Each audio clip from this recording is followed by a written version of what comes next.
बेटा घर में आते ही बोला, मम्मी मुझे कुछ खाने को दे दो, बहुत भूख लगी है।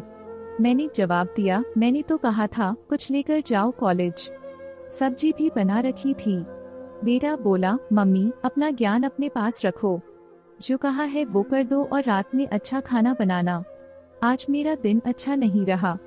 मैंने देखा कि उसकी आंख लग गई थी। उसे जगाकर पूछा कि कुछ खा ले तो वह चिल्ला पड़ा, जब आंख लग गई थी तो उठाया क्यों? मैंने कहा था कि मुझे खाना चाहिए। वह बोला, मम्मी कॉलेज में टेंशन है और तुम ऐसे करती हो, कभी दिमाग लगाओ। कभी घंटी बजी और बेटी भी आ गई। मैंने प्यार से पूछा, आ गई मेरी बेटी, दिन कैसा रहा? वह बैग पटकते हुए बोली, मम्मी आज पेपर अच्छा नहीं हुआ। मैंने कहा, कोई बात नहीं, अगली बार ठीक कर लेना। बेटी चीखकर बोली, अगली बार क्या? रिजल्ट अभी खराब हुआ है। मम्मी तुम जाओ यहाँ से। मैं उसके कमरे से बाहर आ गई।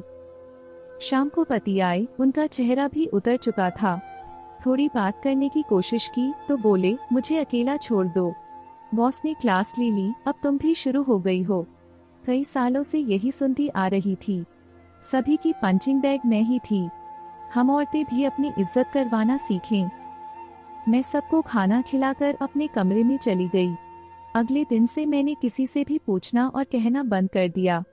जो जैसा कहता करके दे देती। पति आते तो चाय दे देती और अपने कमरे में चली जाती। मैंने पूछना भी बंद कर दिया कि दिन कैसा रहा। यह सिलसिला कई दिनों तक चला। रविवार को तीनों मेरे पास आए और पूछा, तबीयत ठीक है ना? इतने दिनों से चुप क्यों हो? बच्चे भी हैरान थे। मैंने थोड़ी देर चुप रहकर कहा, क्या मैं तुम लोगों की पंचिंग बैग हूँ? जो आता है अपना गुस्सा या चिड़चिड़ापन मुझ पर निकाल देता है। मैं भी तुम्हारा इंतजार करती हूँ। दिन भर काम करके सोचती हूँ कि अब मेरे बच्चे और पति आएंगे और प्यार से बात करेंगे, लेकिन तुम लोग आते ही मुझ पर गुस्सा निकालने लगते हो।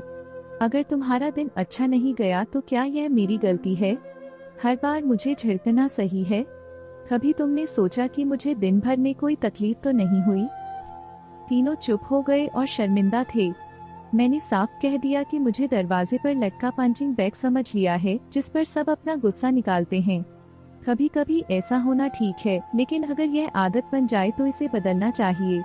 सभी को समझना चाहिए कि हर किसी का दिन मुश्किल हो सकता है और हमें एक दूसरे की भावनाओं की कद्र करनी चाहिए। आपको ये कहानी कैसी लगी हमें कमेंट करके जरूर बताएं और आपकी प्यारी चैनल पारिवारिक स्टोरी को सब्सक्राइब अवश्य कीजिए। धन्यवाद।